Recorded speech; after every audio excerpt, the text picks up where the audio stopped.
The recent shelling around the Zaporizhzhia nuclear power plant has scared the world. The strikes that can lead to a possible catastrophe reminds everyone of the 1986 Chernobyl tragedy. The experts are suggesting that any harm to the Zaporizhzhia nuclear plant could lead to much worse consequences. While the world worries about a nuclear disaster, Ukraine and Russia, however, have been busy trading charges. Both the neighbors have been accusing each other of striking the plant, calling for new sanctions. Kiev accused Moscow of blackmailing the world with its actions at Europe's largest nuclear plant. Russia does not stop its blackmail actions at the Zaporizhzhia nuclear power plant and around it. Provocative shelling of the nuclear plant's territory continues. Under the cover of the station, the occupiers are shelling the nearby towns and communities. If a terrorist state allows itself to completely ignore the demands of the international community, and even more so on such a sensitive topic, then this clearly indicates the need for immediate action. However, Russia-installed officials near the site claim that about 25 heavy artillery strikes from US-made M777 howitzers had hit near the nuclear plant and the surrounding residential areas on Monday. Russia further rubbished accusations of planning to use nuclear weapons in Ukraine, adding that there was no need for a nuclear attack.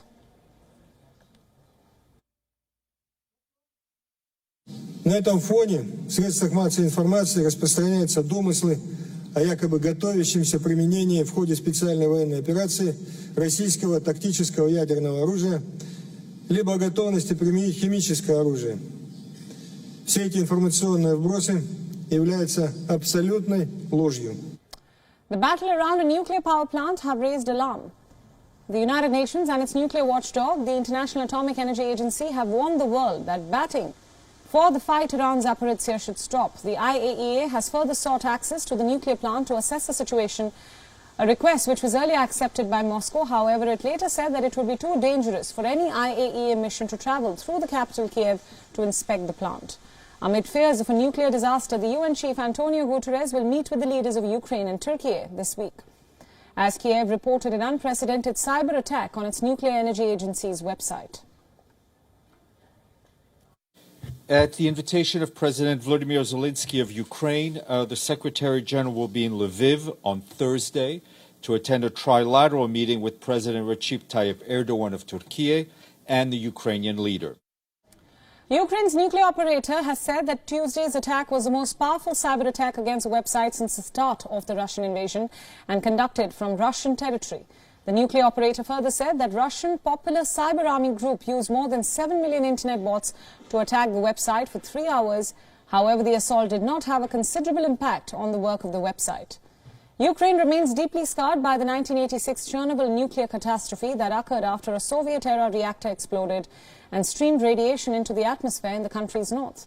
The attacks on the Zaporizhzhia nuclear power plant in southern Ukraine and its takeover by Russian troops brings dark echoes from the past for those who have close links to Chernobyl.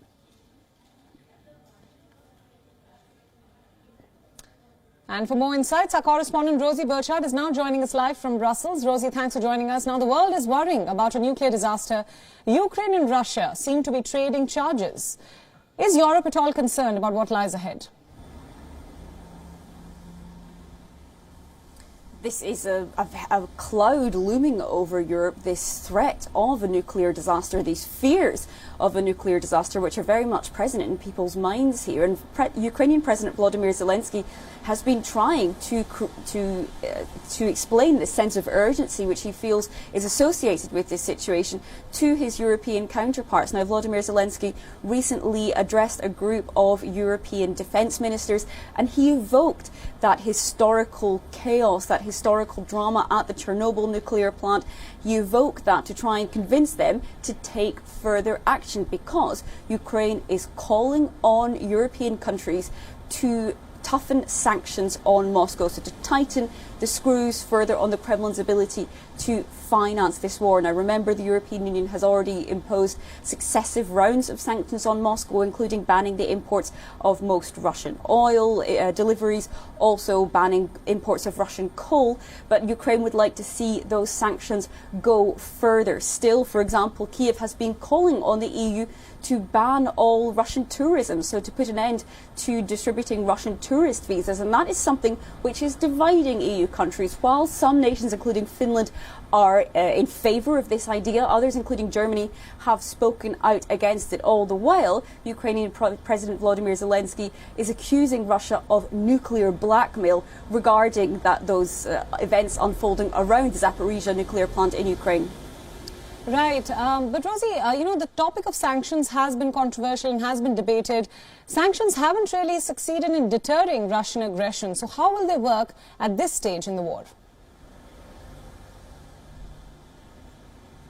Well, this is also a big source of debate here in Europe and especially here in Brussels.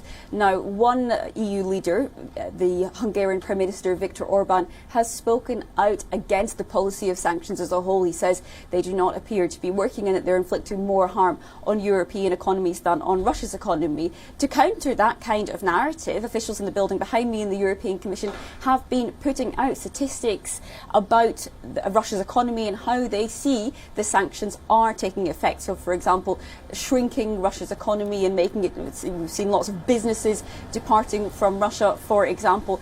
And Ukrainian President Volodymyr Zelensky, in order to try and convince these EU leaders to step further, has been really trying to drive home just the gravity of this situation. He reminded ministers when he last briefed them that the Zaporizhzhia nuclear plant is the biggest in Europe and that it's one of the biggest of its kind in the world. And that's, in a sense, him really there trying to persuade them of the gravity and what's at stake here. Though, of course, Russia and Ukraine are blaming each other for these attacks and this shelling around the Zaporizhzhia nuclear plant. I can recall the International Atomic Energy Chief briefed EU parliamentarians over the past month when, for example, early in the war there was fighting a couple of hundred metres away from that Zaporizhzhia nuclear plant.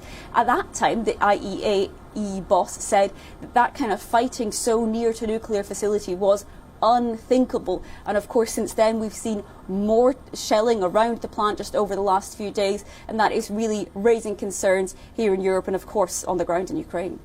Right, Rosie, thanks so much for all those updates and thanks for joining us on Beyond World is One at this hour. Beyond World is One is now available in your country. Download the app now and get all the news updates on the move.